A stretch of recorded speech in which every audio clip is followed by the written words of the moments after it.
Check it out, everybody. I just got this bike seat in. I replaced the old one. This is the one that came on it. And I'm just gonna kind of show you guys what you get real quick. Super comfortable seat. You get a little thank you card, and it looks like they give you a wrench for install. And with mine, I had to just loosen that bolt right there, and it just clipped right in. I had to take the pieces all off of the seat to make it work.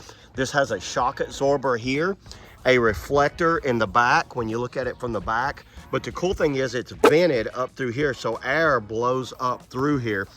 And the seat that I had wasn't bad, it just wasn't like soft enough. It wasn't as soft as this. Look how soft that area is right there. And it's got the ventilation contour right there. Very soft right here. And check it out, there's one more thing to it. You get this neat little cover, and it covers up your seat so it won't damage it if it's on the back of a car, or you're just leaving it somewhere for a while. It'll have all your seat covered so you don't get scratches and cuts on it. If you got a bike and you need to have a little more comfort, I highly recommend one of these.